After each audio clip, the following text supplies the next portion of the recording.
ਚੱਲ ਚੱਲ ਕੇ ਥੱਕ ਗਏ ਅਤੇ ਭੁੱਖ ਲੱਗ ਗਈ ਹੈ ਅਤੇ ਫੂਡ ਕੋਰਟ 'ਚ ਆ ਕੇ ਬੈਠ ਗਏ ਹਾਂ ਕਿ ਚਲੋ ਕੁਛ ਖਾ ਲਈਏ ਅਤੇ ਫਿਰ ਉਸ ਤੋਂ ਬਾਕੀ ਦਾ ਅਸੀਂ ਮਾਹੌਲ ਫਿਰ ਬਾਅਦ 'ਚ ਘੁੰਮਾਂਗੇ। ਅਤੇ ਆ ਗਏ ਨੇ ਗਰਮਾ ਗਰਮ ਚਿਕਨ ਵਿੰਗਸ ਅਤੇ ਨਾਲ ਚਿਕਨ ਸਟ੍ਰਿਪਸ ਨਾਲ ਫਰਾਈਜ਼ ਬਹੁਤ ਮਜ਼ੇ ਦੇ ਨੇ। ਨਿਊ ਚੇਨ ਇੱਥੇ ਖੁੱਲ੍ਹੀ ਹੈ, ਅਸੀਂ ਟਰਾਈ ਕਰਨ ਵਾਸਤੇ ਲਿਆ ਵੇ, ਲੇਕਿਨ ਬਹੁਤ ਟੇਸਟੀ ਹੈ, ਬਹੁਤ ਟੇਸਟੀ ਨੇ। ਉੱਪਰ ਜਿਹੜਾ ਮਸਾਲਾ ਪਾਇਆ ਨਾ ਬਹੁਤ ਹੀ ਮਜ਼ੇਦਾਰ ਹੈ। ਰਾਫਿਤ ਵੀ ਮਜ਼ੇ ਨਾਲ ਖਾ ਰਹੇ ਨੇ ਔਰ ਇੰਨੇ ਗਰਮ ਨੇ ਕਿ ਹੱਥ ਨਹੀਂ ਪਿਆ ਲੱਗਦਾ। ਹਾਲਾਂਕਿ ਠੰਡਕ ਦੇ ਵਿੱਚ ਵੀ ਇੰਨੀ ਗਰਮ ਚੀਜ਼ ਮਿਲਣੀ ਬਿਲਕੁਲ ਸਾਹਮਣੇ ਹੀ ਤੇ ਬਣ ਰਿਹਾ ਵੇ ਤੁਹਾਡੇ, ਉੱਥੋਂ ਅਸੀਂ ਲੈ ਕੇ ਆਏ ਹਾਂ। ਬਹਰਹਾਲ ਐਵੇਂ ਅਸੀਂ ਪੂਰਾ ਇਨਸਾਫ ਪੇ ਕਰਨੇ ਆ ਖਾਣ ਨਾਲ।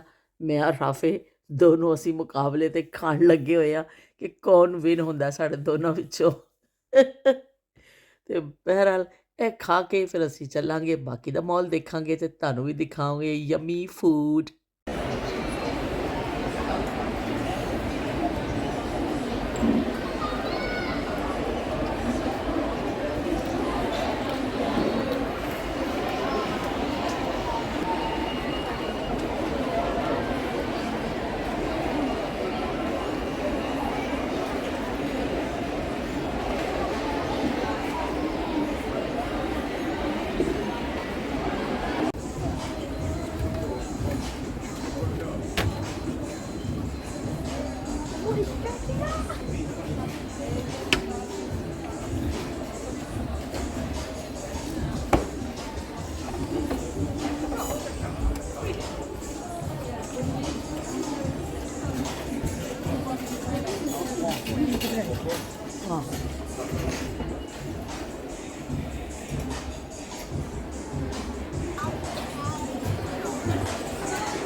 ਕੀਕੋ ਸਟੋਰ 'ਤੇ ਅਸੀਂ ਆ ਗਏ ਹਾਂ ਅਤੇ ਇੱਥੋਂ ਲੈਣਾ ਜੀ ਕਾਜਲ।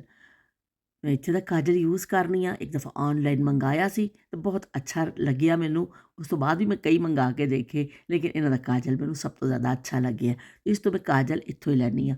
ਵੈਸੇ ਵੀ ਮੈਂ ਬਹੁਤ ਜ਼ਿਆਦਾ ਮੇਕਅਪ ਪ੍ਰੋਡਕਟ ਇਸਤੇਮਾਲ ਨਹੀਂ ਕਰਨੀ ਆ।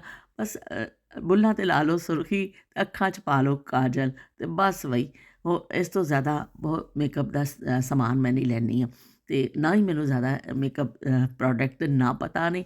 ਬਸ ਮੁੱਲਾ ਕੀ ਦੌੜ ਮਸਜਿਦ ਤੱਕ, ਅਤੇ ਸਾਨੂੰ ਤਾਂ ਬਈ ਇਹ ਦੋ ਚੀਜ਼ਾਂ ਪਤਾ ਨੇ, ਦੋ ਤਿੰਨ ਚੀਜ਼ਾਂ, ਤਾਂ ਅਸੀਂ ਉਹਦੇ ਨਾਲ ਹੀ ਬਸ ਆਪਣਾ ਬਣਾਓ ਸ਼ਿੰਗਾਰ ਕਰ ਲੈਂਦੇ ਹਾਂ। ਅਤੇ ਨੂਰ ਫਾਤਮਾ ਨੇ ਪੇਮੈਂਟ ਲੈ ਲਿਆ ਸੀ, ਕਾਜਲ ਪੇਮੈਂਟ ਕਰ ਰਹੀ ਹੈ। ਅਤੇ ਪਾਕਿਸਤਾਨ ਜਾਣ ਤੋਂ ਪਹਿਲੇ ਮੈਂ ਲਿਆ ਸੀ, ਲੇਕਿਨ ਮੇਰਾ ਹਾਲੇ ਖ਼ਤਮ ਤਾਂ ਨਹੀਂ ਹੋਇਆ। ਲੇਕਿਨ ਮੈਂ ਸੋਚਿਆ ਮੈਂ ਆਈ ਹਾਂ ਅਤੇ ਲੈ ਲਵਾਂ, ਕਿ ਫਿਰ ਪਤਾ ਨਹੀਂ ਚੱਕਰ ਕਦੋਂ ਲੱਗੇ। ਲਓ ਜੀ ਅਸੀਂ ਲੈ ਲਿਆ।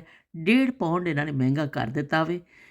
ਕਾਜਲ ਵੀ 10 ਪਾਉਂਡ ਕੁਛ ਪੈਂਸ ਦਾ ਆਇਆ ਵੇ।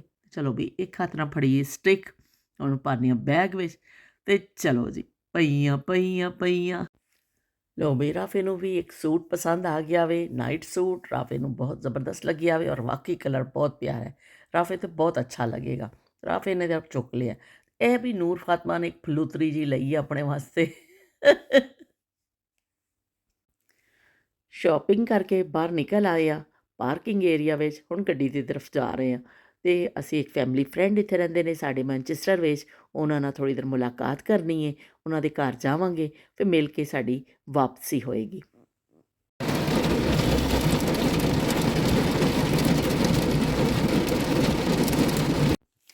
ਟ੍ਰੈਫਿਕ ਸੈਂਟਰ ਤੋਂ ਬਾਹਰ ਨਿਕਲੇ ਅਤੇ ਬਾਰਿਸ਼ ਨਹੀਂ ਸੀ, ਲੇਕਿਨ ਇੱਥੇ ਪਹੁੰਚਦੇ ਪਹੁੰਚਦੇ 15 ਮਿੰਟ ਤੱਕ ਅਸੀਂ ਇੱਥੇ ਪਹੁੰਚੇ ਹਾਂ। ਅਤੇ ਬਈ ਬਾਰਿਸ਼ ਹੈ, ਸ਼ਦੀਦ ਕਿਸਮ ਦੀ ਬਾਰਿਸ਼, ਕਿ ਅਸੀਂ ਉਹਨਾਂ ਦੇ ਅਪਾਰਟਮੈਂਟ ਤੋਂ ਨੀਚੇ ਖੜ੍ਹੇ ਹਾਂ, ਲੇਕਿਨ ਅਸੀਂ ਗਾੜੀ ਤੋਂ ਨਿਕਲਣ ਦੀ ਜ਼ਰੂਰਤ ਨਹੀਂ ਕਰ ਸਕਦੇ। ਬੜੀ ਸ਼ਦੀਦ ਬਾਰਿਸ਼ ਹੈ, ਸਾਰੇ ਗਿੱਲੇ ਹੋ ਜਾਵਾਂਗੇ ਅਸੀਂ ਨਿਕਲਦੇ। ਅਤੇ ਹੁਣ ਇੰਤਜ਼ਾਰ ਕਰ ਰਹੇ ਹਾਂ ਕਿ ਬਾਰਿਸ਼ ਰੁਕੇ ਅਤੇ ਅਸੀਂ ਨਿਕਲ ਕੇ ਜਾਈਏ ਅਤੇ ਉਹਨਾਂ ਨਾਲ ਮੁਲਾਕਾਤ ਕਰੀਏ ਅਤੇ ਕੋਈ ਗੱਪਸ਼ਪ ਕਰੀਏ। ਬਾਰਿਸ਼ ਹੈ ਕਿ ਰੁਕਣ ਨਹੀਂ। ਦੇਖੋ ਹੁਣ ਕਿੰਨੇ ਦੇਰ ਸਾਨੂੰ ਵੇਟ ਕਰਨਾ ਪੈਂਦਾ ਇੱਥੇ।